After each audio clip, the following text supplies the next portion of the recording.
bajo la lluvia de chispas de fuego, la serpiente comenzó a retorcerse, silbando y silbando con fuerza, pero de repente se enderezó ágilmente, tratando de lanzarse hacia adelante y atrapar a Olga con su aguijón. Mientras tanto, Supramati pronunció la fórmula mágica y arrojó la daga, que se hundió en el cráneo del reptil. El monstruo dejó escapar un rugido espeluznante, se ennegreció, se hinchó y luego explotó.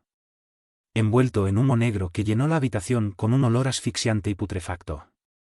Durante esta escena, larga de describir, pero solo duró un minuto, Olga estaba aferrada a la mano de su marido, y luego se dejó llevar al sofá. Se acabó, querida. El embajador de Chirán ha regresado con su señor. Sin embargo, el sinvergüenza es más fuerte de lo que imaginaba. Deja que se atreva a atacarte de nuevo, termino con él. Dijo Suramati, frunciendo el ceño. Acercándose al armario, sacó un vial y con su contenido roció toda la habitación. El olor fétido se disipó de inmediato, dando paso a un aroma suave y vivificante. ¿Te sobresaltaste?, preguntó, sentándose al lado de su joven esposa, todavía lívido por lo que había sucedido. Sí, fui tan tonto, que en realidad me asusté a mí mismo. ¿Qué temería yo, estando a tu lado? Ella respondió, mirando hacia arriba con ojos llorosos y llenos de amor. Conmovida por las palabras, Supramati la besó con ternura. Lo que pasó aquí, como pasó en el primer ataque de Chirán, lo prueba, querida. Querido, que en el mundo invisible que nos rodea hay muchos misterios extraños y terribles. Entiende eso, el hombre al que te uniste no es un hombre ordinario. Con el tiempo, verás y pasarás muchas cosas increíbles, nunca vistas, pero tus labios serán sellados en silencio y todo eso presenciar o descubrir como esposa de un mago debe permanecer en secreto para los demás. Su deseo es una orden. No tengo otra voluntad que la tuya, y me quedaré mudo, créeme.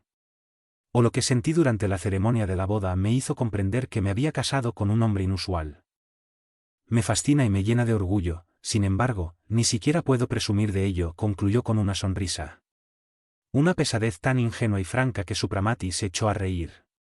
Los días posteriores a la boda pasaron en alegría para Olga. Supramati, aunque sí recibía mucho menos que su mujer, se sometía, con inagotable paciencia, a las exigencias mundano. Al principio fueron esas innumerables visitas, luego su presentación ante el tribunal y las interminables solemnidades en su honor, por fin tuvo lugar la fiesta y el baile prometidos. Superando, en su magnificencia y originalidad, todo lo visto hasta ahora. No pocas veces, ese ajetreo, bullicio e impuras emanaciones de la sociedad degenerada, oprimieron a Suramati, sintió la urgencia de dejarlo todo y retirarse al silencio de su palacio en el Himalaya, pero él dominó valientemente ese estado de ánimo, y con mayor fervor aún, se sumergió en la vida social, interactuando con las personas que conoció, estudiando sus acciones y pensamientos en detalle. A veces, viendo la naturalidad con la que se divertía Olga, el entusiasmo con que bailaba y se embriagaba ingenuamente, la alegría de vestirla lujosos artículos de tocador o ricas joyas, lo perseguía una profunda tristeza. En esos minutos él pensé en lo hermosa que era la juventud auténtica, no como la suya, falsa, ponderada por la experiencia y por los recuerdos de siglos pasados. A menudo, en el apogeo de una fiesta ruidosa, el enigmático anfitrión de ese palacio, el mago, se escondió en la densa vegetación del jardín o penetró en algún hueco para, desde ella, mirando con sus ojos penetrantes la multitud inquieta, resplandeciente en oro y centelleante, que llenaba los salones y jardines. Cuán malévolos, maliciosos y envidiosos eran los pensamientos y sentimientos de la mayoría de esas personas, cuántos delitos, actos deshonestos y lubricidad incontrolable fueron los mentes de esa multitud ociosa, vacía, ciega, que vive solo en el presente, ajena a las lecciones del pasado y sordos a las advertencias del futuro. Arrogantes y estupefactos, aquel pueblo no vio ni intuyó que en el cielo, expuestos a sus profanaciones, las nubes tenebrosas se juntaron, el huracán ya rugía, acercándose, habiendo perdido el control por naturaleza. Y ante los ojos del mago los siniestros signos de catástrofes inminentes se estaban desarrollando claramente. Vio que las radiaciones, los puros, estaban tan enrarecidos que no pudieron detener las lavas de los elementos caóticos, y que tú eres ya no retenido por una fuerza disciplinada y constante, podría en cualquier momento abrir una brecha, y como un ciclón devastador, acaba con todo a su paso. El oído desarrollado del mago ya podía escuchar el estruendo desconectado de los elementos desenfrenados, listos para desatar, ya manifiesta a través de temperatura anormal. Tormentas terribles y balanceo del suelo.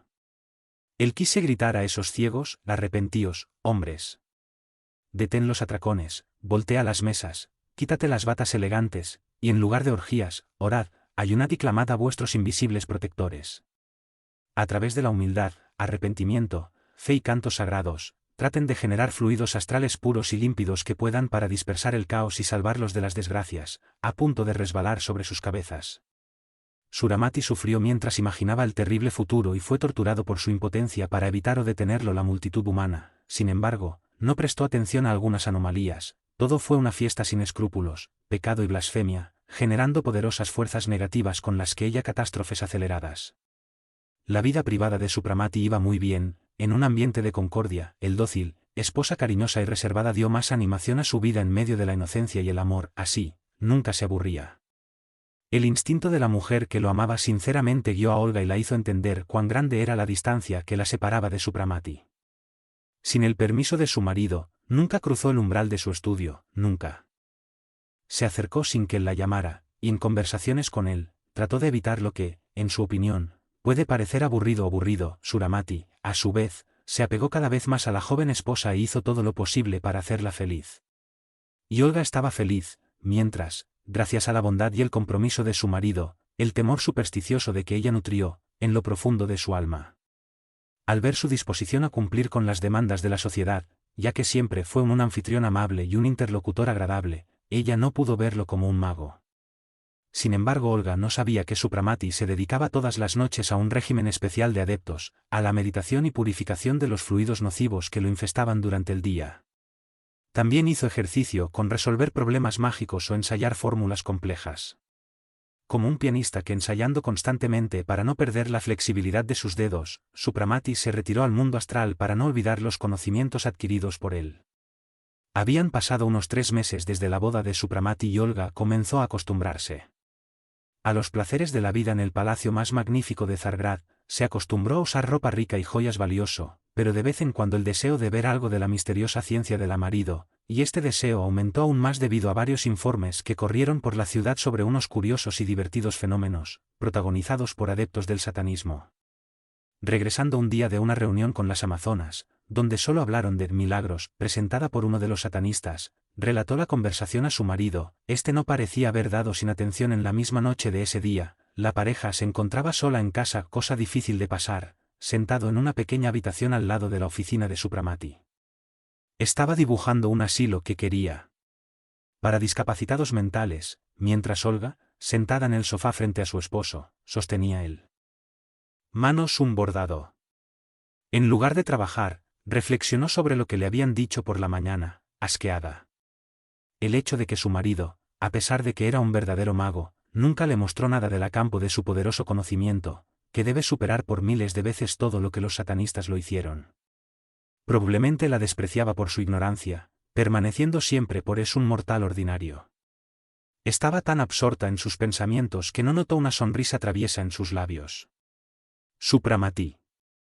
Tienes razón, querida, dijo con buena gracia, dejando su lápiz. De verdad, ¿de qué sirve tener un mago por marido si no le muestra ninguna muestra a su esposa, interesante de su conocimiento? Olga se estremeció, se sonrojó y miró con miedo a su esposo. Perdóname, pensamientos tontos. Solo olvidé que los escuchas como yo piensa en voz alta, murmuró. No estoy enojado, cariño. Al contrario, creo que tienes razón. Desde hoy estamos solo, aprovecharé para mostrarles algo, que espero sea tan impresionante como los milagros del adorador del diablo. Feliz pero avergonzada, Olga se arrojó a sus brazos. Ordenando al sirviente no ser molestado hasta que lo llamara, Supramati llevó a su esposa al estudio y pidió esperar mientras iba al laboratorio. Poco después, regresó, envuelto de pies a cabeza en una gran capa blanca de increíblemente suave y sedoso, que reverberaba los colores del arco iris.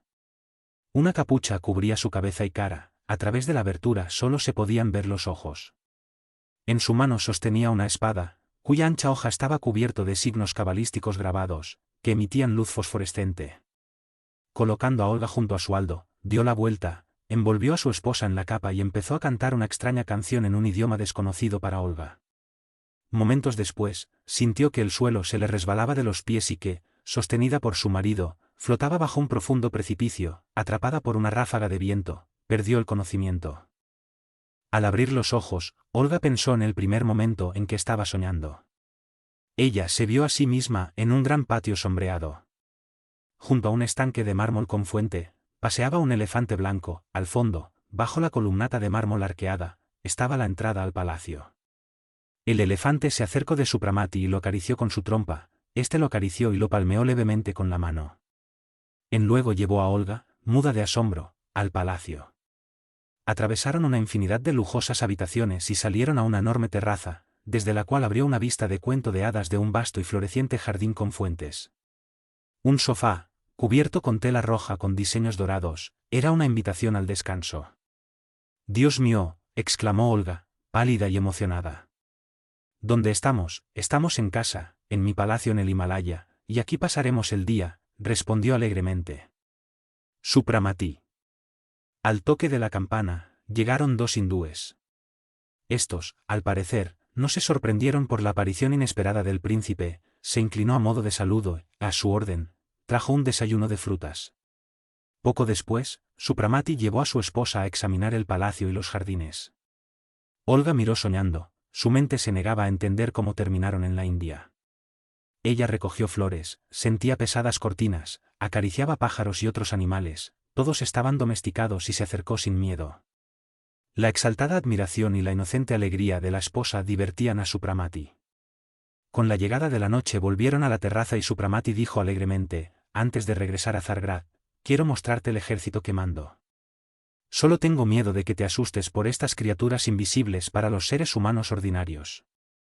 Asustarme cuando estoy contigo. Más aún ya que son sumisos a él». Terminado Olga, con un tono de cómico orgullo en su voz. «En este caso, te presentaré a los espíritus de los 4 elementos de la naturaleza», dijo Supramati, absteniéndose de reír. Posó con Olga en medio de la terraza, y levantando la mano, dibujó unas señas en el aire cabalístico, que inmediatamente se encendió en luz fosforescente. Poco después, apareció una niebla suave que lo cubrió todo, se oyó un extraño chasquido entre el batir de patas, alas y sonido de las olas. Finalmente, se abrió un espectáculo increíble. El suelo pareció alejarse y de la tierra surgieron miles de pequeñas criaturas oscuras. Rechoncho, que recuerda a los gnomos de los cuentos de hadas. Detrás de ellos venían seres transparentes azul-azules. Celeste, alado y de contorno vago, solo se destacaban sus rostros inteligentes y expresivos. Siguiéndolos, en medio de crepitantes, aparecieron figuras ágiles, rojas como el metal al rojo vivo, tiempo de las fuentes, lagos y manantiales subterráneos, aparecieron sombras plateadas y brumosas. Todo esto reunión de seres increíbles rodearon a Supramati, inclinándose y rindiéndole homenaje, mientras les respondió en un lenguaje incomprensible. «Mas he aquí», hizo un nuevo rótulo y todo desapareció como si se hubiera derretido en el aire. Olga, como hechizada, contemplaba aquel cuadro mágico, y cuando su marido la llevó al sofá, de repente se arrodilló y agarró su mano. «Oh, Supramati». Ella susurró. «Solo ahora entiendo lo difícil que debe haber sido para ti. Dejar este pequeño rincón del paraíso y vivir en medio de esa turba ignorante y viciosa. Ahora sé el que poderoso eres, no quiero volver a Zargrad. Nos quedaremos aquí, vive para tu ciencia y estaré feliz». Supramati colocó su mano sobre su cabeza inclinada, luego levantó a su esposa y la besó. «Mi conocimiento, que te parece tan grande, no es nada comparado con Ebramar, y comparado con los genios del espacio soy un ignorante. Gracias por su voluntad de dejar tu hogar y tus costumbres para vivir aquí conmigo, pero no puedo quedarme en la India. Me veo obligado a vivir en el mundo de los hombres y me ayudarás a aprender a amarlos tal como son. No es tan mal hoy. Zargrad. Hasta que no te hayas quejado de la soledad, no es verdad, añadió en tono de malicia Supramati. Después de ese viaje astral, Olga estuvo unos días pensativa y preocupada. No podía olvidar lo que había visto, y la obligación de no revelar a nadie ese maravilloso y misterioso fuera de su esposo fueron una prueba enorme para ella, que soportó dignamente. Sin embargo, la juventud y el entretenimiento fueron abrumadores y borraron el impresiones vívidas. A veces todavía recordaba a Chirán, de quien se rumoreaba que se había ido. De la ciudad, sin embargo, tuvo la impresión de que le estaba cerca, aunque invisible, para dos a veces incluso le llegaban olores fétidos. Pero estos casos solo ocurrieron cuando Supramati estaba ausente. Unos 6 meses después de la boda, llegó el cumpleaños de Olga, y para animarte allí, Suramati quería hacer una fiesta. La pelota estaba en pleno apogeo, una multitud bulliciosa y festiva llenó los pasillos.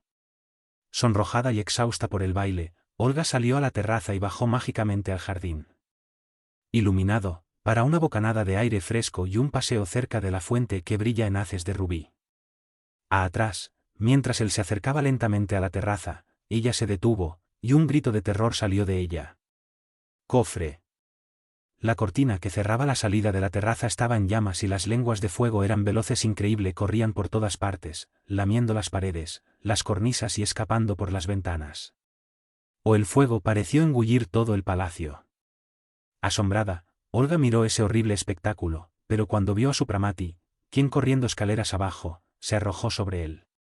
Desde el interior del palacio se escuchaban gritos de terror, acompañados del crepitar del fuego. En unos pocos saltos, Supramati estuvo a su lado, pero en el momento en que extendió sus manos, Olga sintió un dolor agudo en el cuello. La cadena de su talismán se rompió, como cortada, y el relicario rodó. Olga sintió un fuerte golpe en la cabeza. Perdió el conocimiento y habría caído si no es apoyado por un Suramati ficticio. Levantándola en sus brazos como un hijo de vuelta, empezó a correr y pronto desapareció en el callejón oscuro. No muy lejos, en una plataforma cubierto de arena, había un avión con un hombre. La desconocida le pasó a Olga al compañero. Y también embarcado, un minuto después, la nave despegó silbando y desapareció en la oscuridad de la noche. Tan pronto como la primera llama lamió las cortinas, Supramati sintió una fuerte sacudida. Al ver los palacios llenándose de seres demoníacos esparciendo fuego por todas partes, él rápidamente concluyó que esto era obra de Chiran. Un momento después, la sensación de ardor en el pecho le hizo deducir que Olga había perdido el talismán. Sacando rápidamente la varita mágica, de la que nunca se separó, dibujó los símbolos en el aire. Magos y pronunciaban fórmulas que llamaban a los espíritus de los 4 elementos a someterse a él. Sus ojos brillaron, sus fosas nasales temblaron, y bajo su poderosa fuerza de voluntad comenzaron a aparecer los sirvientes del mago para hacer frente a las llamas del fuego evocado por los demonios. Entonces comenzó una lucha sangrienta, pero pronto las brumosas falanges, comandadas por el hechicero, empezó a sacar lo mejor de él.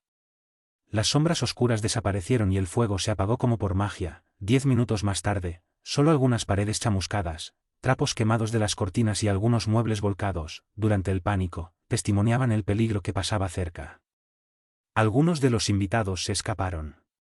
Otros que se quedaron estaban asustados por lo que sucedió, sin entender las razones del incendio, y mucho menos la sorprendente velocidad con la que se fue. Olga había desaparecido y Supramati no tenía dudas de que había sido secuestrada por Chiran. Exteriormente estaba tranquilo e insistió en que los invitados se quedaran a cenar. Afirmando que necesitaba hablar con su esposa, sacudida por el fuego, Supramati se disculpó.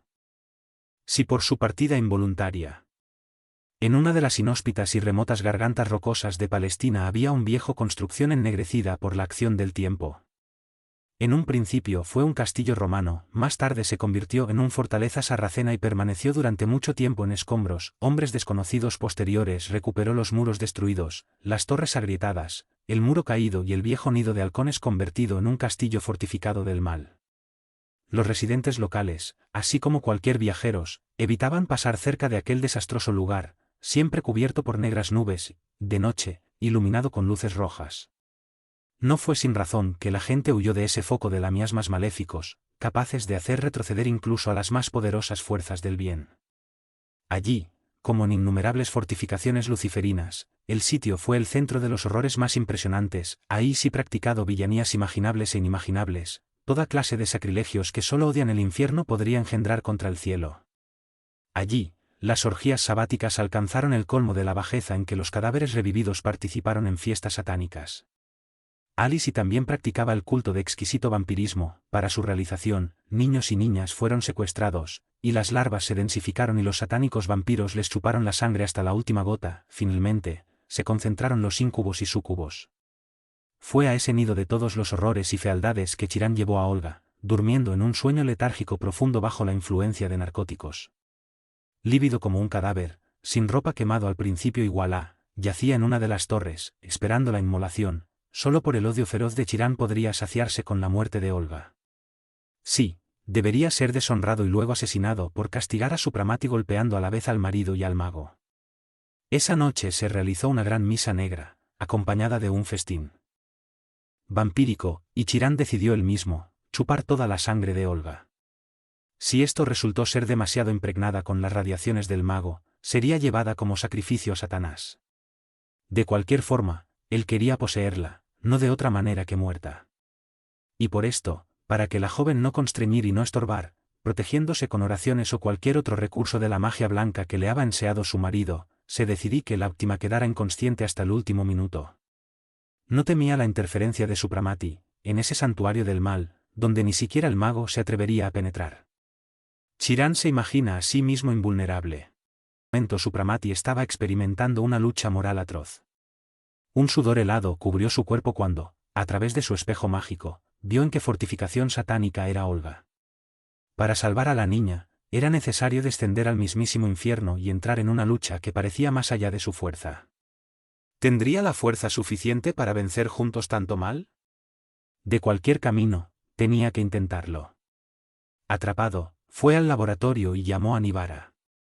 Ayudado por él, vestido con armadura brillante del caballero del Grial y se ciñó con la espada de fuego, en el pecho brillaba con luces multicolores las insignias de mago. Pálido y preocupado, Nivara lo envolvió en una capa blanca con una cruz fosforescente bordado en oro. «Maestro, permítame acompañarlo», preguntó Nivara. «No, amigo, serías una víctima innecesaria, te harías daño sin poder ayuda. Pero como quieres apoyarme en esta terrible lucha, quédate aquí, rezar, quemar el incienso ante el altar y leer las fórmulas que atraen las fuerzas del bien para triunfar sobre el mal», propuso Supramati, estrechando la mano del joven, y dirigiéndose rápidamente a la puerta que conducía al barco que lo esperaba. En ese mismo momento, se abrió el telón y en el umbral apareció Dakir, vestido como Supramati. «¿Tú, Dakir?», exclamó Supramati, feliz y sorprendida. «¿Cómo pudiste pensar que te dejaría ir sola?», lo reprendió Dakir. De repente un acorde sonoro resonó en la habitación y se escuchó la voz atronadora de Bramar. «Adelante, sin miedo, hijos míos, estaré contigo». «¿Y tú, Supramati, cómo puedes pensar que la oscuridad puede ser más fuerte que la luz?». Sin perder un segundo, Supramati y Dakir corrieron hacia la torre donde estaba la aeronave. Antes de abordar, Supramati se llevó a los labios un pequeño cuerno de marfil, que colgaba del cintura.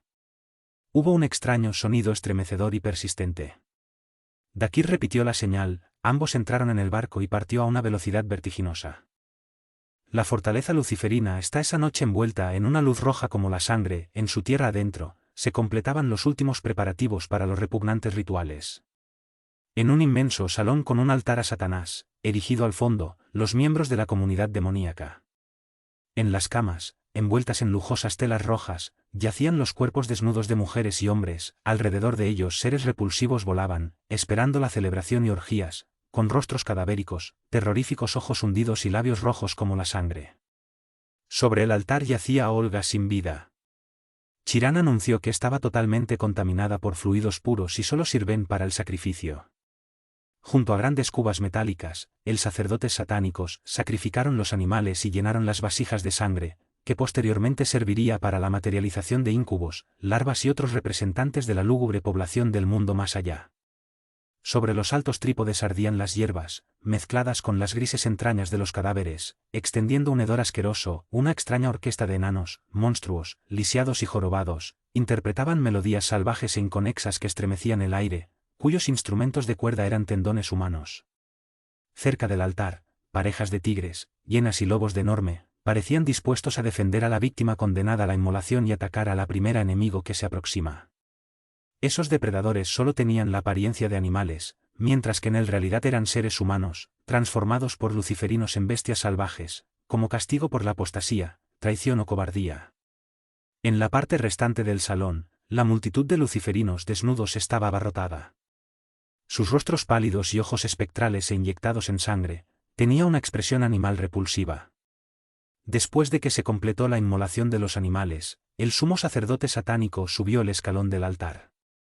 Con una daga reluciente en la mano, pero de repente retrocedió con un grito salvaje: «¡Las bestias!». Tirado en el suelo, salió corriendo gritando. Sobre el cuerpo inmóvil de Olga apareció una gran cruz brillante, que irradiaba una luz azul cielo, que parecía formar una esfera fosforescente a su alrededor. Al mismo tiempo, el rugido del trueno, y de un fuerte golpe las paredes temblaron. La furia y el temor se apoderaron de los luciferinos. Ellos entendieron que las fuerzas del bien se proponían disputar el botín y se dispusieron a defenderlos después de llegar al santuario luciferino. Dakir y Supramati lo vieron venir de todas direcciones. Alinea las aeronaves relucientes con los caballeros del Grial, acudiendo en ayuda de sus hermanos. O superior de la hermandad, con una corona de 7 puntas en el casco, se situó entre los dos magos, y el ejército translúcido alineado a su alrededor. La puerta principal de la fortaleza estaba cerrada, pero los caballeros entonces comenzaron un himno sonoras y melodiosas, trazaron en el aire las señales de fuego, y las pesadas puertas se abrieron con choque ominoso, dándole acceso al interior. Y los caballeros de la luz avanzaron palideciendo al contacto con las densas nubes del miasmas tortuosos y malévolos que los envolvían. Sus túnicas blancas estaban cubiertas con placas negras, pero continuaron valientemente, conducidos por el superior de la hermandad y 2 magos, cuyos espadas centelleantes y crucifijos relucientes hicieron retroceder a los demonios. La sangrienta y decisiva batalla tuvo lugar, sin embargo, en la sala principal. El terrible jefe, los luciferinos, surgieron para defender a sus seguidores. La alta figura negra del ser repulsivo, semi-hombre, semi-demonio, estaba de pie ante el altar, iluminado por un aura púrpura, en la que se dibujaron claramente enormes alas mentirosas. En su frente, entre los cuernos curvos, ardía una llama. Él peleó contra los magos con gran coraje y furia, decididos a vender cara a una derrota. Parpadea llamas y signos cabalísticos cruzados en el aire. La victoria, al parecer, se inclinó hacia el lado de la sirvientes del bien, y el ejército de larvas desaparecieron. Cada vez que un rayo claro y cegador fulminado uno de los monstruos vampíricos, este cayó, descomponiéndose en masa putrefacta, mientras que las ardientes flechas rojas de los luciferinos se volvieron contra los propios francotiradores. Los caballeros avanzaban por 2 lados, tratando de formar un círculo en el salón. Cuando ambos las columnas se encontraron con el altar, 2 de los caballeros tomaron posesión del cuerpo de Olga, lo envolvieron en un manto blanco y lo sacaron del castillo. En este minuto la parte superior de los demonios soltaron un grito exasperado y pronunciaron una fórmula. El retumbar del trueno hizo que las paredes se derrumbaran, tembló y la tierra pareció haberse abierto, mientras que el líder de la oscuridad, junto con su banda de infierno, desapareció en medio del torbellino de llamas y humo. Alrededor del altar solo había un grupo de luciferinos, encabezados por Chirán. Este, enloquecido por la furia, luchó desesperadamente. Suramati cargó contra él. De todo tu cuerpo irradiaban torrentes de luz, en una mano sostenía la cruz de los magos, con la otra levantaba la espada de fuego y una luz brillante rasgó el aire. Chirán cayó al suelo. Tu cuerpo abrasado, hinchado, rugiendo y gimiendo, rodó por el suelo hasta quedar inerte. Todos aquí son nuestros prisioneros, ordenó en voz alta el superior de los caballeros. Saltemos a la piscina de abluciones. Sin demora los caballeros comenzaron a irradiar corrientes de luz que barrieron y purificaron la atmósfera. Aterrorizados, los luciferinos cayeron, ahogándose en el suelo, incapaces de muévete. Acércate, presa infeliz del mal que tú mismo engendraste, y arrepiéntete. Continuó el superior de la hermandad del Grial. Postraos ante Cristo y os libraremos de vuestras condiciones animales. De todas partes se oían gemidos, lamentos y aullidos. Algunas especies de animales comenzó a gatear hacia la capa blanca con las cruces doradas, extendida en el suelo durante un rato. De los caballeros el primero en postrarse en el cabo fue uno de los tigres. El mago pronunció un fórmula, atravesó la piel del animal con la espada, este estalló con un silbido ominoso y de adentro salió un hombre delgado y pálido como un cadáver. Fue bañado en el agua purificadora, teniendo que repetir, temblando con todo su cuerpo, le dictó una oración. Así quedaron en libertad unos 60 víctimas, más tarde llevadas al estanque del jardín, donde fueron sumergidas, no sin instale una cruz debajo de su superficie. Muchos de ellos murieron sin poder soportar el contacto con la fuerza purificadora. Al final de la operación, los buenos guerreros abandonaban el maldito castillo. Sin embargo, los magos decidieron destruir por completo el santuario luciferino. Una lluvia de relámpagos se derrumbó sobre el edificio, iniciando un terrible incendio. La tierra tembló, los muros se derrumbaron bajo el fuerza de las fórmulas mágicas, y en medio de las llamas pronto abasló unas pocas pilas de basura ennegrecido después de agradecer calurosamente a los hermanos por su ayuda. Supramati y Dakir recogieron a Olga, todavía desmayada, y la llevó por aire al palacio. Allí la purificaron y la hicieron recobrar el sentido, porque desde que había perdido el sentido, no había recordado nada. El caso que acabamos de describir causó una fuerte impresión en Olga. Preguntado por ella, Supramati informó parcialmente lo que había sucedido y le informó de la muerte de Chiran, sin entrar, sin embargo, en detalle. Olga se interesó mucho por el mundo oculto y le pidió a su esposo que transmitir su conocimiento, lo cual él voluntariamente se ofreció a hacer. Fue con gran fervor que ella comenzó a estudiar. Como explicaron en innumerables temas, cuya existencia ni siquiera había sospechado, y haciéndose cada día más sensible a las impresiones externas, entendió más claramente lo difícil que era para el mago contacto con el mundo agitado y adictivo en el que vivía. Empezó a sentir la atmósfera cargada con las emanaciones de la turba humana, con las peleas, intrigas, altercados que encontraron dentro de sus familias, y la sociedad se volvió repugnante. A veces ella tenía un testamento incontrolable: huir de esa manada humana y esconderme en algún lugar, donde reinara la paz, silencio y armonía. Una vez, cuando tal deseo se despertó con más fuerza que de costumbre, comenzó a suplicar a su marido para que dejaran Zargrat y fueran al palacio en la India, donde ella ya había estado descansa en esa apacible armonía de la verdadera felicidad. Supramati la atrajo cariñosamente. Cerca de él y en sus ojos brillaba el amor y la tristeza, la inquietud, que hace tiempo que no dominaba el alma del mago, ha ido surgiendo desde que comenzó a percibir un cambio en su joven esposa. Se volvió más hermosa y la expresión de su rostro se volvió espiritual. Por otro lado, se ha vuelto tan diáfana, frágil y etérea, que ciertamente se podría concebir que aquella encantadora flor no duraría mucho tiempo. Sí, el poderoso fuego que emanaba del mago consumió el delicado y organismo joven. Una nube de tristeza ensombreció la mirada clara de Supramati, pero dominando inmediatamente esa emoción opresiva, la besó y le dijo en tono jovial: sí, querida, comenzará una nueva vida, pero no la que sueñas. Llegado a tiempo para informarle sobre el futuro, sobre las desgracias que se avecinan, y hacerle entender que ahora no es el momento de descansar en paz contemplativa, pues ha llegado el momento de un gran y arduo trabajo, para el cual me gustaría reclutarla. Un rubor brillante cubrió las mejillas diáfanas de Olga. ¿Me alistaste para tu trabajo?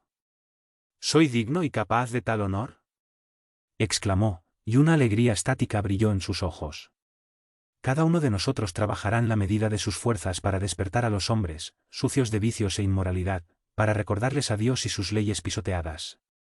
Pronto vendrán tiempos terribles, cuando se hará añicos la arrogancia humana, cuando comprenderán estos ciegos cuánto son mediocres y frágiles, y entonces temblarán bajo el trueno de la ira divina. ¿Entonces se desarrollarán las calamidades previstas por el padre Filaretos?, preguntó Olga, poniéndose pálido. Es la humanidad misma la que desencadena calamidades y catástrofes, degradando a todos leyes divinas y humanas. Bajo sus pies, las fuerzas de la naturaleza se derrumbarán sobre estos pigmeos que se atrevieron a provocarlos. La tierra se abrirá y se tragará a los soberbios, el huracán arrasará la superficie de la tierra, o el fuego del cielo aniquilará los monumentos y las fortunas de los malhechores ambiciosos, mientras que el agua inundará todo lo que quede, y en sus olas de venganza perecerán los pueblos que se rebelaron contra su creador, sustraídos de la ayuda de fuerzas puras y benéficas capaces de contener el elementos enojados. La voz de Supramati se elevó, la mirada atenta e inspirada parecía penetrar el futuro y ver las horrendas catástrofes descritas. Olga temblaba de miedo, no podía apartar los ojos de él, condiciones para pronunciar una palabra. Un minuto después, Supramati pareció despertarse de su visión. Su mirada se detuvo en el joven esposa, y viendo una aflicción angustiosa en su rostro, se inclinó sobre ella y le dijo en tono cariñoso: no temas, querida. Seremos sostenidos y salvados por la fe y la oración, pero de la tierra, desafortunadamente, no quedará más que una fortaleza abandonada, desprovista de fuerzas físicas y espíritus que podrían protegerla o, tal vez, salvarla. Castigada severamente, tal vez vuelva en sí, y el hombres que adoran sus vicios y su carne, que se atrevieron a negar a Dios, pedirán clemencia. Entonces, ¿debería ayudarte a despertar la conciencia humana?, preguntó en voz baja Olga. Precisamente. Tengo la intención de dar conferencias, abrir una escuela esotérica para personas, grupos de interés, iniciándolos para enfrentar tiempos difíciles. mientras tanto, te dedicarás a formar mujeres capaces de comprenderlo, hablarles de la suprema verdad, y luego tratar de persuadirlos para que se arrepientan. Haz esto, para empezar, con las amazonas. Ahora tranquila y sonriente, Olga se arrojó sobre el cuello de su esposo, casi asfixiándolo en sus brazos. Brazos. Dios mío, qué bueno eres, te estoy muy agradecida. Encuentro esto muy interesante y útil. Pero me darás instrucciones, ¿verdad? Sin duda, daré las instrucciones necesarias. Sacó unas hojas impresas del cajón y se las dio a Olga. Estos son los textos de los primeros discursos que tendrás que dar. Estudiarlos bien y preocúpate especialmente de las inflexiones de la voz. Cuando digas una de ellas, te daré instrucciones especiales, ya que la voz es un gran aliado que puede hipnotizar y someter a los oyentes. Después de proporcionar a Olga, que ya está impaciente por empezar, unas cuantas más explicaciones, Supramati la dejó sola para estudiar uno de los textos y se retiró a su estudio. Preocupado, se sentó y se hundió en amargos pensamientos. El tiempo se acercaba para iniciar la misión social que le habían impuesto los magos superiores, pero que le resultaba agobiante. Ser un sabio ermitaño, sentía una profunda aversión a tener que abandonar su vida recluida y actuar en el escenario frente a un público ignorante, imbécil, burlón e incrédulo. Hasta entonces él trabajó solo para sí mismo, perfeccionó su propio yo, estudió las ciencias superiores para desarrollar para ti una fuerza poderosa. En la paz y la reclusión de su palacio mágico, aprendió a dominar los elementos y dirigir las fuerzas de la naturaleza, ahora tendría que aprender a comandar el multitudes y sojuzgarlas.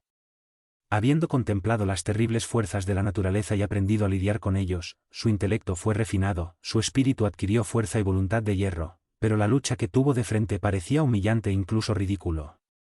Él, un mago iniciado, debe descender a lo común, tratar de probarle hechos tan claros como el día de Dios, para explicarle las leyes que ese pueblo no tenía cómo entender y, al final, permanecería, a los ojos de la vil y enojada turba de engañadores, nada más que un payaso, que trató de abusar de su confianza.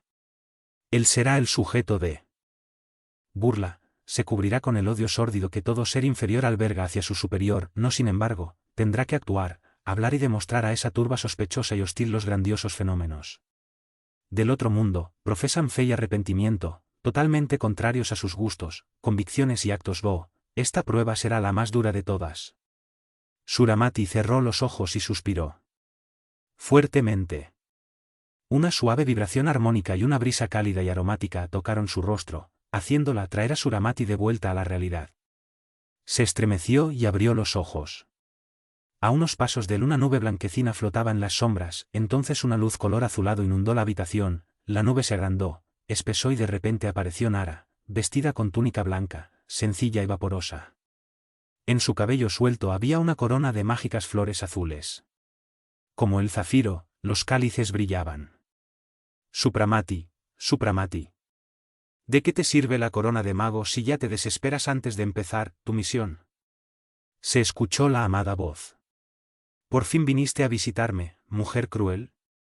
Soltó su pecho y saltó. Contento de tu lugar. ¿Podría alejarme cuando sufras, cuando veo que ha llegado el momento de partir para la ignominiosa lucha contra la duda y la desilusión? Reclamó ella, fijándolo con una mirada cariñosa. Sea fuerte, Supremo. Domaste al dragón que guardaba la entrada, venciste a los espíritus del infierno, pero te desesperaste ante la necesidad de acercarnos a la gente. No son más que larvas que hay que domar. Suramati agarró sus manos. Usted tiene razón. Sufro y con eso pierdo mi armonía espiritual. Soy un señor de seres y elementos, sin embargo, estoy desgarrado por la angustia y la aversión. Oh Nara, si nosotros podríamos trabajar juntos. Y él se la arrebató. Tú sabes muy bien lo doloroso que es para mí entrar en contacto con la chusma inculta, someterme a sus burla, predicad a esos imbéciles insolentes lo que no quieren ni entender. Nara se desenredó lentamente y sacó una silla. ¿Mi presencia aquí ya no prueba que hemos trabajado juntos y que siente mi alma cada uno de tus movimientos? Y ahora, ahuyenta la indigna debilidad de un mago. ¿No estamos acostumbrados a enfrentarnos a seres inferiores? Solo tienes que convencerte de tu superioridad. También piensa un poco en aquellos a quienes alcanzarás, aquellos que podrán entenderte y aprecia la importancia de tus buenas obras. Eres como un cazador de perlas, que busca, en el vórtice oceánico de maldad y oscuridad, un caparazón de aspecto espantoso. En su interior, sin embargo, acecha una valiosa perla, el alma, que, como la tuya, es capaz de ser agente de luz, un buen aliado. El trabajo de sacar esta joya de su caparazón puede no parecer un insignificante. Es lo que has estado haciendo ahora. La pequeña Olga es también una perla que ha encontrado su joyero para ser encajado en un marco de oro. Tenga la seguridad de que incluso entre esta mafia lascivamente descubrirás una perla, encontrará almas emprendedoras, dispuestas a espiritualiza, de quien tú, con el tiempo, te enorgullecerás, como Abramar se enorgullece de nosotros. Tienes razón, Nara. Este minuto es indigno de debilidad. No puedo olvidar que nada obtener sin sacrificios, es que salir en busca de almas es quizás más difícil que conseguir una corona de un mago, sostuvo Suramati abatida. Acurrucándose junto a Nara, dijo, mirándola agradecido. Te agradezco desde el fondo de mi corazón por venir a visitarme, mi fiel amigo. A nosotros momentos difíciles, tu ayuda siempre es muy importante. Me siento feliz al saber que mi presencia te devuelve el equilibrio emocional. Gracias a Dios, el objetivo se logró y mi mago volvió en sí. Y ahora, continuó en un tono merodeador, ve y consola a tu esposa. Estaba a punto de entrar aquí, pero al escuchar mi voz no logró resistir la tentación de levantar el telón. Cuando me vio, tu corazón celoso se encendió sin sospecha. Me considera un rival peligroso.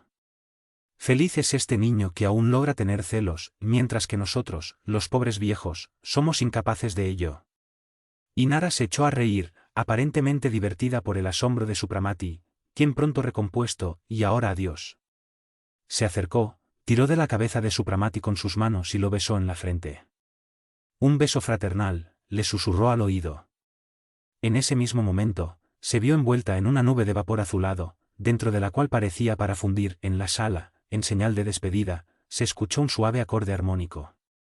Durante unos minutos, Suramati permaneció de pie, incapaz de ordenar sus pensamientos. En tu alma reinaba una límpida y profunda tranquilidad, se iluminó una expresión de extraordinaria felicidad su rostro. Sí, qué hermosa es esta pura armonía que hace posible amar sin dudas ni celos. Los pobres Olga está lejos de eso.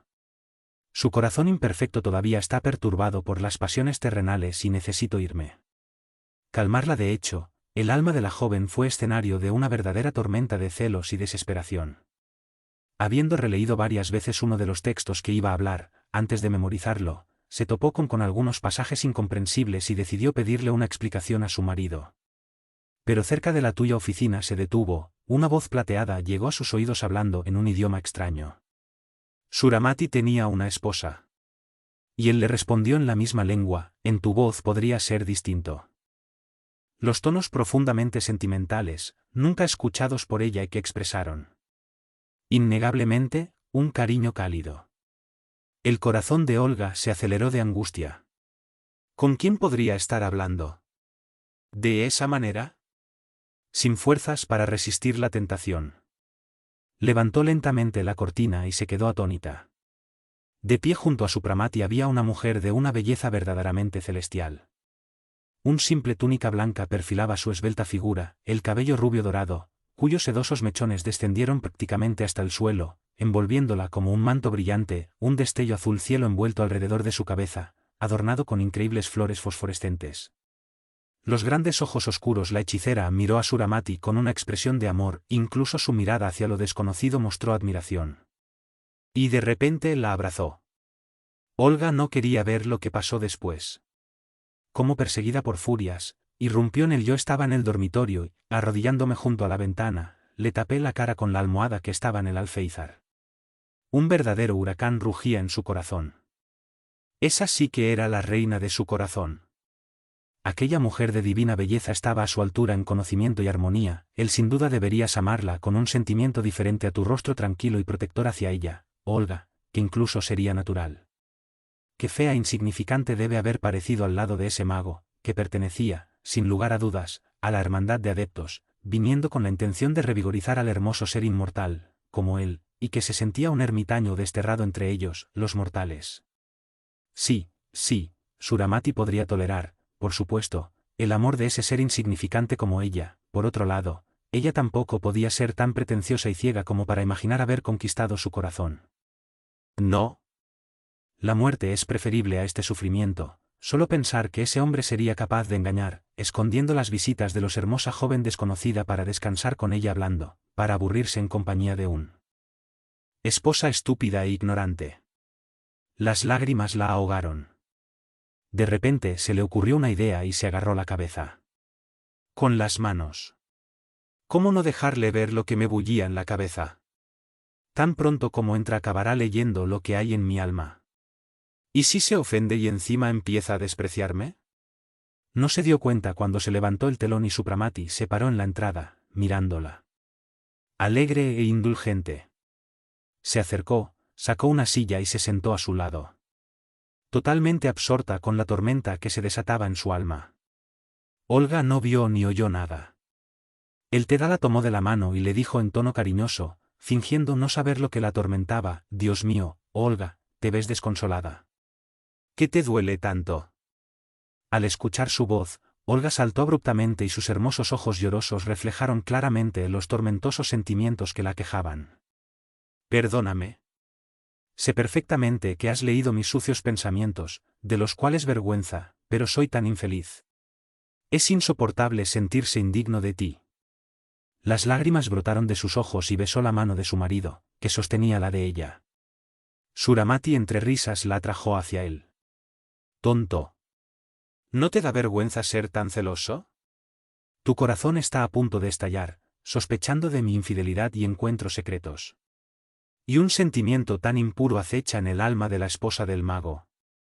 Supramati, sé bueno y no me expulses por estos pensamientos criminales. Yo quiero superar este mal y angustioso sentimiento, porque sé que no puedo competir con esa mujer, hermosa como una visión celestial, que estaba contigo. Comparado con ella, soy un espantapájaros, y sin embargo más, ignorante, nunca lo entenderé como ella lo entiende. Pero seamos realistas, es difícil saber que es ella que es de los que amo, mientras tú solo me toleras. Y yo, estúpido, pensé que a pesar de mí nada me amabas. Las lágrimas le impidieron continuar. Y pensé correctamente, respondió Suramati en un tono firme y serio. Sí, la amo por ella. Amor sumiso y obstinado, y la amo con amor terrenal. Tú para mí eres un reflejo del pasado lejano, cuando podía amar con un simple mortal, tus miedos son ahora infundado. El que viste es Nara, y los lazos puros que unen nuestras almas no tienen nada que ver con las pasiones terrenales, es una amiga experimentada, que me visita pocas veces, y cuando sea hace como veis me encuentro ante una nueva prueba, como la que tengo ahora. Nara no es tu rival y tus celos, querida, no me duelen, es un sentimiento natural. Pero habrá llegado el momento en que tu amor por mí no sea más que paz y armonía. Cálmate, Antonio, y ámame incondicionalmente, porque yo también te quiero mucho. Para que restaures el paz, puedo llamar a Nara. Ella vendrá de buena gana y te dará un beso fraternal. Olga abrazó impetuosamente a su esposo y murmuró, sí, quiero hablar con ella y pedirle perdón. Suramati se puso de pie, con la mano que llevaba el anillo del grial hizo un signo cabalístico y luego pronunció una fórmula. De la gema mágica salió un rayo de luz tan brillante que Olga cerró los ojos y se sintió mareada. Un suave toque de su mano la trajo a sus sentidos. Vio a Nara mirándola, extendiendo su mano. Por unos momentos, Olga, como bajo un hechizo, se quedó mirando en silencio. Nunca había visto una belleza tan divina, y la idea de rivalidad le pareció absurda. Perdóname por la ingratitud y los malos pensamientos, doblemente indignos, porque ustedes dos son tan bien conmigo. Susurró, poniéndose de rodillas y rozando sus labios con sus manos. Se apresuró a levantarla y luego la abrazó. No tengo nada que perdonarte, querida niña. Al contrario, te pido que me des una partícula de su amor. Ámalo con toda tu alma y endulza su vida entre los humanos, consuélalo con tu amor en las horas en que la chusma ingrata, hostil y malvada, comienza a vilipendiarlo y tirarle piedras por el pan de cada día recibido. La tarea que tiene por delante es dura, y ayudarlo con ella es una misión divina, que llenará toda tu vida. Y ahora adiós, querida Olga, y toma esto como mi memoria. Nara tomó un manojo de flores mágicas de su cinturón, similares a las que formaban su corona, y se los dio a Olga. Entonces un vapor azulado envolvió la bella figura de la maga y desapareció. Como si estuviera diluido en el aire. Olga, feliz y agradecida, comenzó a examinar las flores, luego las colocó en una pequeña caja. Cristal sobre un lecho de musgo. Son flores inmortales, ¿no? Mira cómo brillan con un brillo fosforescente, como los cálices emiten una luz color zafiro. Suramati tomó una botella del armario y roció las flores con un líquido transparente. Ahora siempre permanecerán frescos y nunca se marchitarán, agregó, y el corazón se contrajo dolorosamente. Ya no tienes celos de mí, bromeó. No. Comprendí que en tu vida soy una violeta que crece en tu camino, que debe fragantes flores a tus pies, y estoy contento con este papel, agregó a la joven, mirando el triste. Unas semanas después, trascendió una curiosa noticia: el príncipe Supramati planeó celebrar en su palacio un gran discurso y hacer una demostración de unos milagros de magia indio.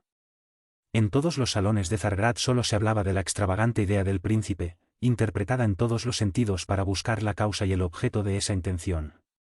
La opinión predominante fue que, el hecho de todos los placeres y sin saber qué más inventar, el millonario quiso recrearse en el papel de hablante, o que cansado de oro, palacios y banquetes, ansiaba gloria y aplausos como un mago. Algunos, que tomaron a Supramati por una persona seria y sabia, intuyeron, es cierto, que alguna otra razón de peso lo movió a presentarse como orador, pero como siempre, el número de personas tan reflexivas fue escaso. La curiosidad general aumentó aún más, cuando en la ciudad se supo de los preparativos en el palacio. El enorme salón de baile del primer piso se transformó en un auditorio, la sala de estar. La cena albergaría bufás.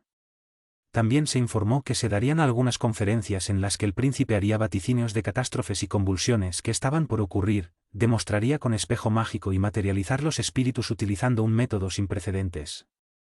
Pero, además de proporcionar ese divertido show, lo que más cautivó fue que las entradas y la comida serían gratis. Este detalle dejó eufórica a la audiencia. La multitud salvaje luchó por las entradas a fuego y hierro, los rezagados, que no podían conseguir entradas, estaban fuera de sí de rabia. Finalmente, llegó el día del evento. Mucho antes de la hora señalada, el auditorio estaba todas las sillas ocupadas, miradas impacientes se dirigieron hacia los bufás, donde Supramati, conocer al público, preparar los más exquisitos manjares, seleccionar los mejores vinos, e incluso cigarros, generalmente servidos solo en su hogar. Con no menos curiosidad, el instalaciones del salón.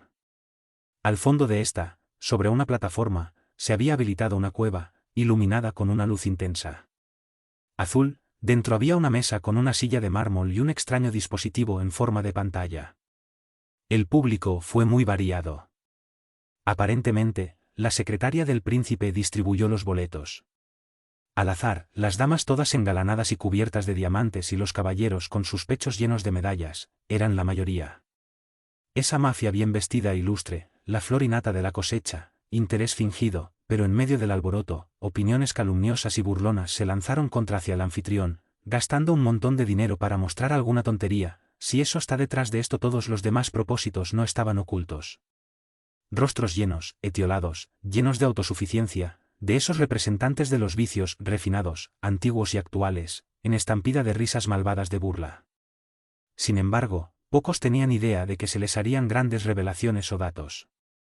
Consejos de suma importancia sobre el peligro que se avecina, por lo que la mayoría ridiculizó ligeramente a los tontos que no se atrevieron a compartir la opinión general y que no pudieron entender que todo fue charlatanería y nada más, un capricho del rico aburrido. La señal de inicio puso fin al alboroto. Las lámparas estaban apagadas, solo una luz misterioso cielo azul, que salía del estrado, iluminaba el salón. Nivara se levantó en el fondo de la gruta una cortina azul con flecos dorados, y apareció Supramati. Estaba vestido con un traje hindú, con un turbante de muselina blanca, cuyos pliegues bajo la frente brillaba con luces multicolores, una estrella brillante, en la cadena de oro que colgaba del cuello, un medallón grande, probablemente tachonado con piedras preciosas valiosas, a juzgar por los paquetes luces que irradian de él. El hermoso rostro de Supramati estaba pálido y solo sus ojos parecían vivos, pero su cuerpo alto y esbelto, envuelto en túnicas blancas, hizo una impresión chica sobre fondo de zafiro oscuro. Una ronda de aplausos saludó la aparición del príncipe y lo hizo sonrojar un poco. Para el mago, era humillante recibir, como un prestidigitador, los saludos de la vil turba, pero él inmediatamente lo dominó.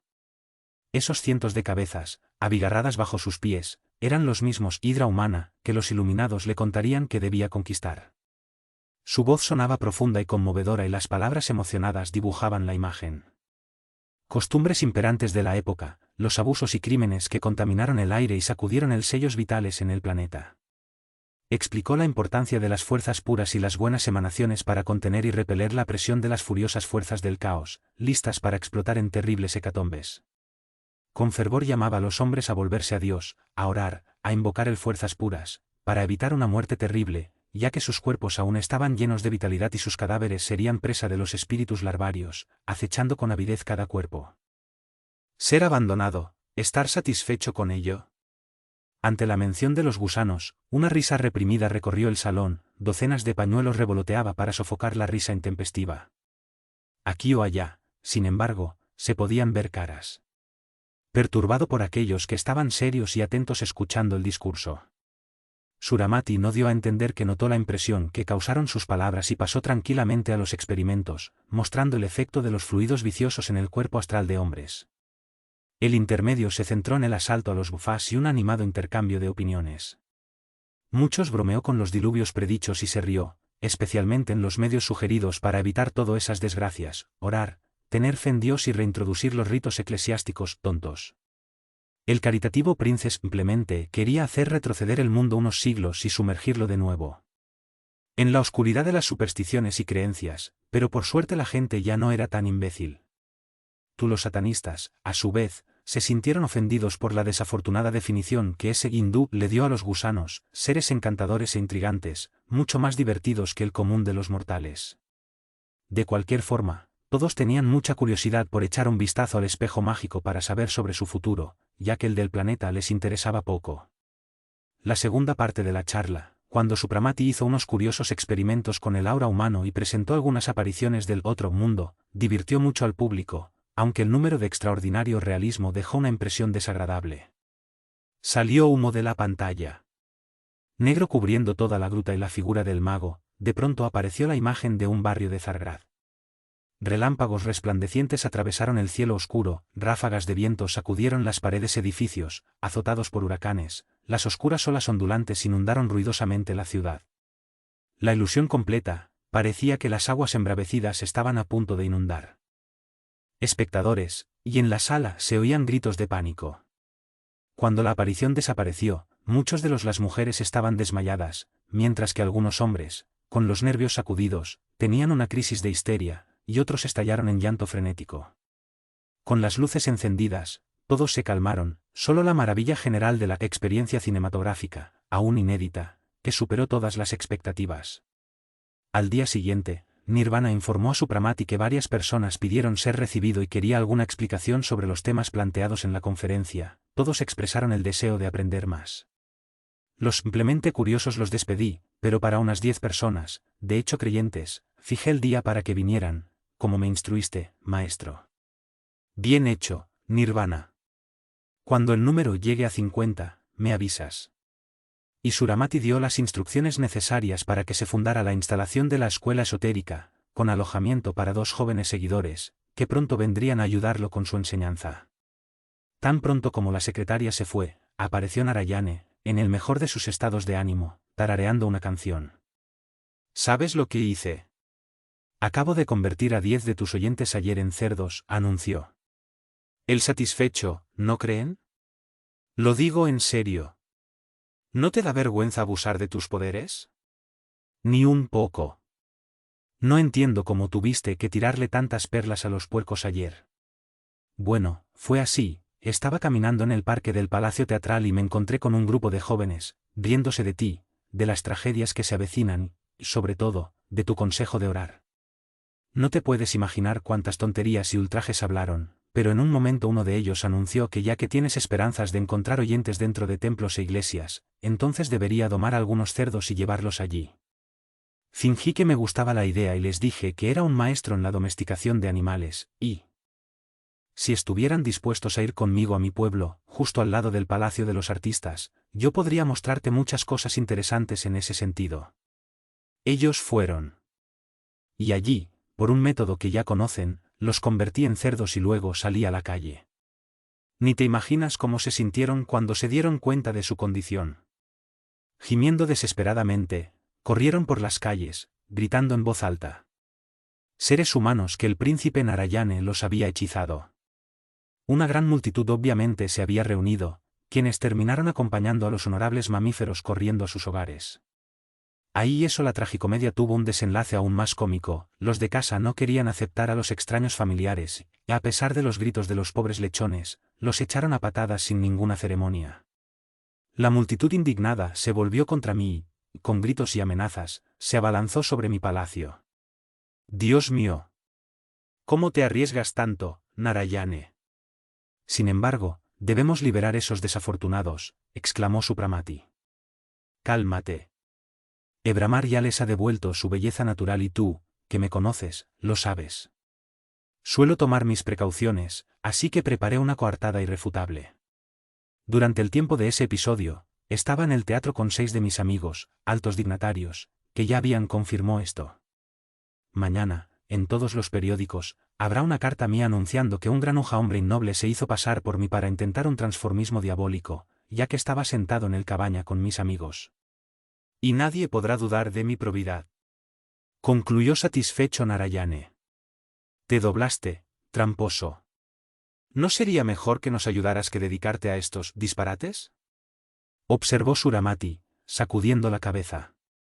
¿Ayudar a salvar a estos animales bípedos? No hay esperanza de que se salven. Si de 100 podemos salvar al menos uno, valdrá la pena el esfuerzo. Narayane hizo una mueca. Si quieres, te ayudo, solo para darte placer. ¿Pero qué tendré que hacer? Primero, trata de excitar un movimiento en el aura densa de esas personas, haciéndolas más sensible y receptivo. Se observa que la masa oscura y pegajosa, que envuelve sus cabezas, impide que sientan las corrientes puras que obstruyen la transmisión de sus pensamientos. El ambiente que vaya y las personas con las que entran en contacto han imbuido sus cerebros con conceptos, estrecharon a los materialistas y desterraron el entendimiento de Dios. La atracción inconsciente hacia algo desconocidos, cuya existencia intuyen, acecha enclaustrada en lo más profundo de sus almas. Sin embargo, el aura densa y pegajosa no permite que el pájaro espiritual despliegue sus alas. Permitir que los ciegos entiendan el mecanismo del universo es un trabajo digno de nosotros. ¿Por qué podemos ver el horizonte infinito del mundo astral, leer a través de la materia los misterios de la creación y las leyes ocultas? Es porque hemos desbloqueado nuestra visión espiritual, mismo por lo tanto, todavía es extremadamente limitado en comparación con el gran intelecto de nuestros maestros. ¿Cuánta luz tendremos que adquirir todavía para cruzar el umbral del misterio supremo? En nosotros, la llama libre y sumisa resplandece por el cuerpo e ilumina nuestro camino en el laberinto de los misterios de creación, en los que queremos salvar. La fuerza astral se enclaustra, incapaz de salir del límites de la atmósfera cargada que lo rodea, y los pensamientos permanecen estrechos y limitados, mientras que la razón superior no logra manifestarse. No perciben la poderosa corriente, no ven la brillante luz astral que proviene del ser superiores, aunque sientan ese resplandor de luz y calor que se precipita como un torrente de chispas, sobre la masa oscura que impide que el cerebro funcione libremente. Pero la lluvia dorada acaba perforando la densa atmósfera, formando agujeros por los que, poco a poco, empieza a salir. La luz astral del individuo se escapa, se vuelve más ligera y los pensamientos más flexibles. Comienzo despertando aspiraciones morales e investigativas, se restablece el intercambio y la luz interior se infiltra en salir y empezar a trabajar. No en balde dice un viejo y sabio proverbio, du choc des opinion jaillit la verite, del choque de opiniones emerge la verdad. Tú sabes todo esto tan bien como yo, pero solo te digo estas cosas para imprimir un formulario más claramente al programa de su trabajo. La obligación de todo ser superior es liberar el legado divino, la chispa psíquica indestructible que pide trabajo y alimento para encenderse en el calor y en el exterior, romper las cadenas de la carne y escapar a la libertad. Sí, el primer esfuerzo innato para vencer la carne, que se interpone en el camino de la libertad, es la aspiración a Dios. Es la concepción más comprensible para cualquier criatura. Oh, lo que no daría por entender el principio misterioso por el cual la chispa perfecta puebla la materia inferior, y luego vuelve a ser perfecto, pero a costa de miles de sufrimientos. Exclamó con voz sorda Narayane. Comprenderemos esto cuando crucemos el muro en llamas que esconde el misterio cima de la creación, pero que largo, casi infinito camino, aún nos queda por recorrer. Considerado en tono triste Suramati. Narayane pensó por un momento, mirando al espacio, se estremeció nerviosamente y en su rostro inquieto, apareció una expresión de desilusión y cansancio. Tenemos un trabajo interminable por delante y un tiempo ilimitado para alcanzar este objetivo. Desconocido, ya hemos dejado atrás un abismo desconcertante, que hemos atravesado a través de los 3 reinos hasta que lleguemos a ser lo que somos, dijo como si hablara consigo mismo. Sí, el ascenso del espíritu desde el protoplasma hasta el mago es arduo. ¿Pero no fuimos ayudados, guiado y apoyado en este camino espinoso? Mira lo lejos que has llegado. Y Suramati llevó a su amigo a un gran espejo. Mirar. Y en sus ojos brilla una gran inteligencia, la amplia irradiación del cerebro lo hace capaz de alcanzar la grandeza del Creador, quien insertó su aliento divino en el cuerpo, generando magníficas criaturas que lentamente reencarnan por la fuerza de atracción hacia él. Narayane sonrió, pero mirando a su Pramati, cuya aura brillaba como un manto plateado. Salpicada de chispas, tomó su mano y la apretó con fuerza. Estoy listo para trabajar. Gracias mi hermano y amigo. Me hiciste un gran bien al acordaos de mi deber para con mis hermanos inferiores. Estoy obligado a devolver lo que recibí de otros. Suramati abrazó a su amigo y le dio un beso fraternal. En ese momento, se escuchó un acorde armónico y un rayo de luz azulada cayó sobre el piso de mosaico, en el que los amigos reconocieron el terraza del Palacio del Himalaya con Ebramar publicado en ella. Habiendo participado desde lejos en aquel conversación, saludó a los discípulos con un gesto y una sonrisa, ahora los acompaño con su radiación astral. Llena de tristeza, pero decidida a seguir el camino elegido, Edith regresó a América, y a pesar de la creciente insatisfacción de su padre, continuó visitando a los pobres y enfermos, mientras veladas y recepciones que Dixon realizaba constantemente, su participación era forzada y con aversión evidente. El banquero tomó la firme decisión de casar a su hija, costara lo que costase. Quería para el futuro yerno, pariente lejano, enamorado de Edith, y que supo ganarse las simpatías de su padre. Indignado por la indiferencia de la niña, el pretendiente decidió influir en su padre a través de su padre. Hija, para romper su resistencia. Gracias a sus esfuerzos, circularon rumores ofensivos sobre Edith. Y finalmente tomaron tal dimensión que uno de los amigos del banquero creyó conveniente advertirlo. Deberías poner fin a este desagradable chisme, concluyó. Es obvio que tu hija no es una persona normal. Qué chica, hermosa y rica, en su sano juicio, evitaría las diversiones normal para su edad, y deambular por las chozas, relacionándose con la gente común, que será de su patrimonio, si no puede encontrar un administrador sensato para ello, porque sin duda ella se disipará en 2 tiempos. Incandescente con esa conversación, el banquero regañó a su hija, como nunca antes lo había hecho, y anunció que si no recuperaba el sentido, la internaría en un hospital psiquiátrico. Ya he tenido suficiente de todos estos chismes dirigidos a nosotros. Intenta ser sensato y elige uno. Marido de la lista de sus pretendientes, me gusta mi primo Sidney más que nadie. Pasar el pase lo que pase, lo encontraré, mientras viva, un hombre sensato que evitará desperdiciar mis bienes con los pobres. Si te resistes, te juzgaré incapacitado, necesitando tutela. Te doy una semana para la reflexión y la decisión. Sidney, el señor Ampdom y el señor Louris quieren su mano, si quieres evitar grandes problemas, comprométete con uno de ellos dentro de una semana. Sin esperar respuesta, salió de la habitación. Edith, cuando estuvo sola, se desató en un plato.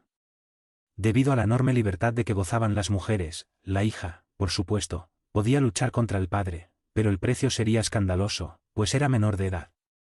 Por otro lado, ella lo amaba, él siempre era bueno para ella, y él le deseaba, sin duda, solo el bien, su orgullo herido estaba en juego, porque por los viles rumores dirigidos contra él. Pero no sería con ninguno de esos caballeros que ella se casaría, los 3 notorios ateos y derrochadores, mientras que Sidney era conocido incluso como un satanista. Una sola imagen reinaba dominando en el corazón, la de la joven, la del misterioso caballero que le había salvado la vida. No podía decir si era un hombre o un ángel, pero en su desesperación lo apeló. Para él. Arrodillada en su habitación, apenas conteniendo las lágrimas, oró a Dios para que le enviara a ese libertador, para aconsejarla y consolarla. Al día siguiente, Edith se quedó en casa con dolor de cabeza, la ventana estaba abierta y ella observó distraídamente el movimiento de la calle. De repente se estremeció y se puso pálida. Ese momento. Un hermoso auto pasó por su casa, conducido por su conductor, o bien un doble, ahora en trajes modernos. El extraño levantó la cabeza y sus ojos se encontraron, él sonrió. Al día siguiente habría un gran baile en la mansión del embajador de una gran potencia europeo. Edith debería ir allí por voluntad de su padre. Para su sorpresa, la hija no objeció. Tenía el presentimiento de que algo bueno estaba por suceder, tal vez ella encontraría el cosa extraña del día anterior, y solo pensar en eso hizo que su corazón latiera con fuerza. Su corazonada era correcta. A través de la multitud vio al joven, un retrato vivo de tu ideal. Más tarde, su propio padre lo presentó como el príncipe Dakir. Un rubor brillante, que instantáneamente cubrió la cara de su hija, lo hizo sospechar que ella había conocido casualmente a la hermosa hindú en Europa, estaba enamorada de él, y ese amor sería la causa de su extraña actitudes cuando el príncipe pidió permiso para visitar su casa. Las sospechas de Dixon creció, pero esto lo animó. Había visto a Dakir y Supramati en Zargrat y sabía que estaban muy rico, y si el hindú conocía a Edith, viniendo a encontrarse con ella en América, entonces las cosas estaban mejorando. Edith, mientras tanto, estaba experimentando momentos de vaga inquietud. Felicidad y miedo.